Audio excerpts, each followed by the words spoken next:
everyone, Mama Micah here. Today I want to do a quick video of my favorite Xbox One exclusives so far. With E3 coming up, I wanted to just do a video of what my favorite games have been on the Xbox One in terms of exclusives at this point in time. So starting off, one of the most recent games was Quantum Break, and I was really happy with this game. Had just a couple issues with it, and I did do an impressions video of that game, which is on my channel. I was absolutely thrilled with the story of this game. The mechanics were really good. Like I said, I only had a couple very minor issues with this game. It looked incredible, and I really do hope that there's either a sequel or some sort of continuation DLC. I'd be happy with either one. But this is a great game that I highly recommend. Next is Gears of War Ultimate Edition. I was so happy when this game was announced, and when it actually came out, I was thrilled. The beta for this game was really insightful. It showed a lot of the problems that the game had. Unfortunately, a ton of those problems still plagued the game when it came out. And I think that's what drove a lot of the player base away, because the game it died pretty quickly. Unfortunately for me, I was so invested in this game, but the player base just dwindled. Because of that, they cut some of the game modes out, including my favorite mode, King of the Hill. They later put the modes back in because they thought the player base was too divided, so they took the modes out. Then people were upset, so they put the modes back in. But the damage was done. The player base on this game is nearly non-existent. I was so devastated by that because I was having a blast playing this game. But the Gears of War 4 beta reignited that fire, and October just can't get here fast enough because that game is going to be incredible.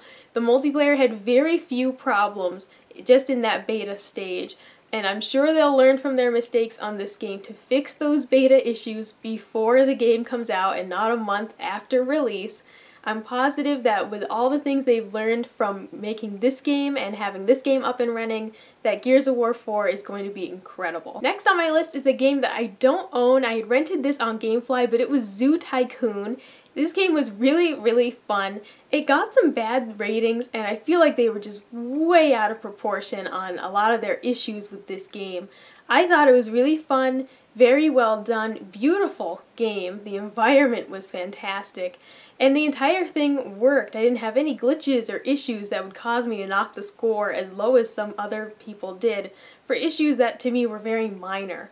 But overall, it was an awesome game. The entire system of keeping your zoo up and running and keeping your patrons happy, upgrading certain things in your zoo. It was a very rewarding system. I had a lot of fun playing it. This is a game that I actually got hooked on for a period of time, and I'd love to rent it again or purchase it if I can find it for a low enough price so I can mop up some of the achievements that I missed. Alright, next on my list is Rise of the Tomb Raider. I know that this is a timed exclusive, but for the time being it's still an exclusive on the Xbox One. And I had also done an impression on this game. It was really good. It was not as good, in my opinion, as the first Tomb Raider game, but I did enjoy this very much. The story was great. The actual gameplay, there were so many improvements, and the mechanics were so much better. The original game was fantastic, and this only improved upon it. The only thing that I would say negatively about this was that the story and the length of the game weren't quite what I was expecting. Overall, it is a fantastic game and I highly recommend it, but I don't think it shines as bright as the first one. Alright, next I have got Sunset Overdrive, and I absolutely loved how they did the little day one ribbons on some of these games. They had it on Rise, Forza, and also Dead Rising 3. This game was really imaginative and colorful.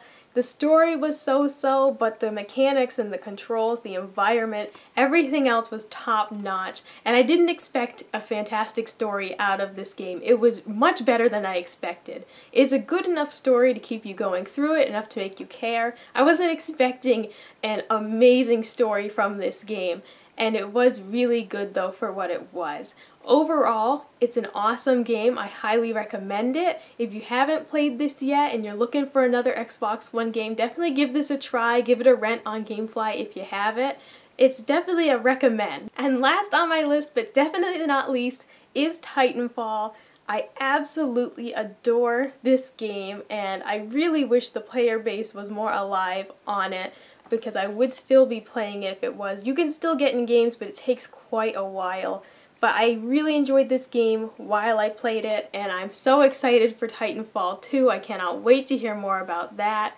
But this game was really, really fantastic. The only things that I'd fault this game on would be a lack of content. We could have really used some more weapons. I think the maps were amazing, but we could have used some more weapons. There were only a few weapons that were really, really viable in every situation. There were some guns that you'd really want to use, but they're only good on certain maps. They're only good if the other team is playing a certain way. So there were just certain things like that that kind of cut the content a little bit. So I would have really loved to have some more guns in this, some more weapons to play around with. But hopefully in Titanfall 2 they will have a little bit more content for us. I was perfectly fine with not having a single player story, but I believe they are adding one in Titanfall 2, so I won't be mad at that. But overall, this game was really fun. Definitely recommend it. If you haven't tried it yet, maybe give it a rent, or if you find it at a good price used. I'm not exactly sure what the player base is, but I had stopped playing it because it was taking a good amount of time to get into games. So those are my favorite Xbox One exclusives so far, and I cannot wait to see what more we're going to have at E3. Let me know in the comments below what your favorite Xbox One exclusives are, and be sure to come back for my favorite PlayStation 4 exclusives so far, because I'll be posting that video as well. Like, comment, and subscribe if you want to see more, and I'll see you next time. Bye!